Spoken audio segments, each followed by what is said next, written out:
Exercise 8.2 seventh question है, a milkman sold 2 of his buffaloes ₹4,20,000 each. एक दूधिये ने उसके पास जितनी भी भैंसें थी उनमें से 2 भैंस को 20-20 हज़ार में बेच दिया। हमें सेलिंग प्राइस दे रखा है। On one he made a gain of 5%, एक भैंस पर उसको 5% का लाभ हुआ। एंड ऑन अदर, दूसरी पर ही मेड लॉस ऑफ 10%, लेकिन दूसरी को उसने 10% के लॉस पर बेच दिया। फाइंड हिज ओवरऑल गेन और लॉस, हमें बताना है उसको फ़ायदा हुआ या नुकसान हुआ। हम मान लेते हैं जो बफेलो थी फर्स्ट नंबर की, एक बफेलो है, उसका कॉस्ट प्राइस हमने मान लिया X रुपीज़ है। और जो दूसरी बफेलो है सेकंड बफेलो की कॉस्ट प्राइस है Y। ठीक है, अब हमें एक पे हुआ है 5% का प्रॉफिट, तो जो हमारा प्रॉफिट है वो कितना है 5% का। और जो प्रॉफिट किस पे होता है, कॉस्ट प्राइस पे। ठीक है, तो हमारा प्रॉफिट कितना निकल गया, वो आ गया 5% कितना X का। ठीक है, हम पहले इस वाले पे काम करेंगे फिर सेकंड पे चलेंगे। हमें पता है जो सेलिंग प्राइस होता है वो क्या होता है, वो है कॉस्ट प्राइस प्लस प्रॉफिट, कि हमने कितने का सामान खरीदा और हमने कितना का प्रॉफिट करके उसको बेच दिया, वो आता है हमारा सेलिंग प्राइस। हमें यहाँ पे सेलिंग प्राइस दिया हुआ है, वो दिया है 20,000। कॉस्ट प्राइस हमने कितना मान लिया X, और प्रॉफिट कितना है हमें 5/100 X, ये हमारा प्रॉफिट है। ये हमारी इक्वेशन बन गई। आप चाहें तो इसमें से X कॉमन निकाल लेते हैं। हमने यहाँ पे कॉमन निकाल लिया, ये आ गया 1 + 5/100। आप चाहें तो इसको काट भी सकते थे, ऊपर काट दो चाहे अब काट दो, कोई फर्क नहीं पड़ता। ये आ गया X, ये आ गया 100 में 5 जोड़ेंगे 105/100। ये किसके बराबर है, ये 20,000 के बराबर चल रहा है। देखिए हमें निकालना है X की वैल्यू, तो ये जो 100 है इधर जाके मल्टीप्लाई में आ जाएगा और 105 है वो नीचे जाके डिवाइड में आ जाएगा।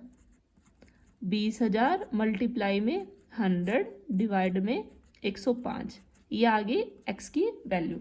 अब हम इसको सोल्व करते हैं। ये किस पे जाएगा, ये है 5 पे, अगर हम काटते हैं 5 दूनी 10, 5 एकम 5, 5 दूनी 10 और ये 0। ठीक है, उसके बाद ये आगे कट रहा है, ये जाएगा।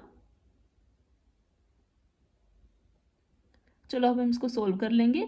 ये आएगा 40,000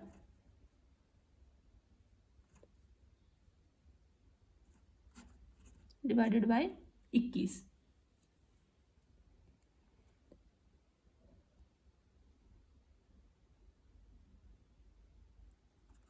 इज इक्वल टू X। जब हम इसको सोल्व करेंगे इसकी वैल्यू आएगी, ये हम इसको लॉन्ग मेथड से सोल्व करेंगे। इसको सोल्व करने के बाद हमारा आंसर आता है 19047.62। ये हमारा कॉस्ट प्राइस है फर्स्ट बफेलो का।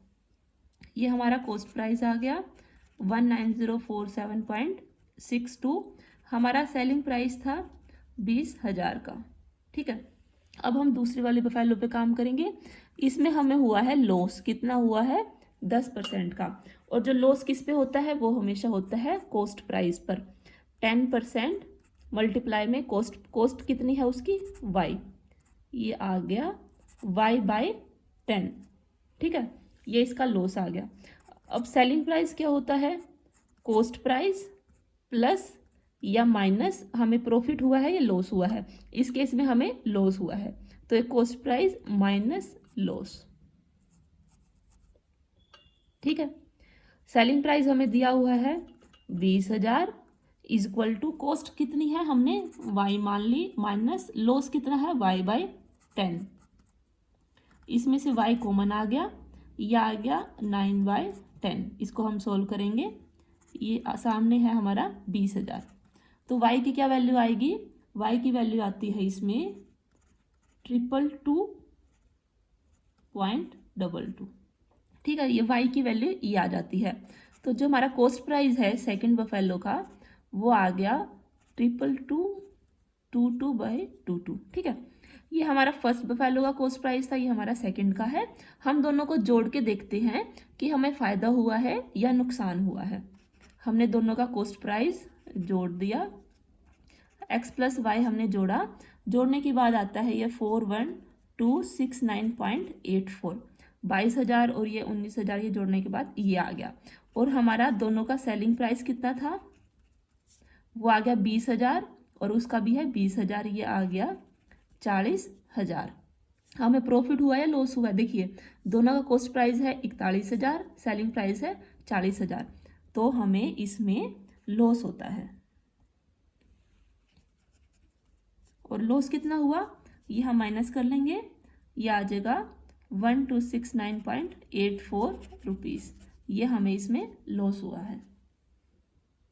हम दोबारा समझते हैं। हमने एक बफेलो का कॉस्ट प्राइस मान लिया x रुपीज़, दूसरे का मान लिया y, ये सेकंड बफेलो का मान लिया। पहले वाले पे उसको प्रॉफिट हुआ है, प्रॉफिट है 5%। प्रॉफिट किस पे होता है, कॉस्ट प्राइस पे होता है, 5/100 मल्टीप्लाई में x, ठीक है। सेलिंग प्राइस क्या होता है, सेलिंग प्राइस होता है cost price plus profit. Profit है 5% का, हम एज इट इज़ लिख लेंगे। कॉस्ट प्राइस हमने मान लिया x, प्रॉफिट है हमारा 5x/100। सेलिंग प्राइस हमें पता है कि दोनों भैंसों का 20-20 हज़ार रुपये है।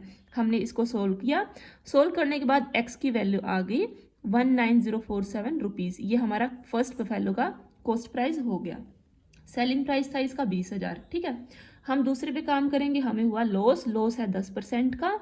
10% किसका है, कॉस्ट प्राइस का होता है जो y है, हमने मान लिया, ये आ गया y/10 सोल्व करने के बाद। सेलिंग प्राइस क्या होएगा, कॉस्ट प्राइस माइनस लॉस, ठीक है। कॉस्ट CP है y, लॉस है y/10 और सेलिंग प्राइस है 20,000, y की वैल्यू आ जाएगी ये।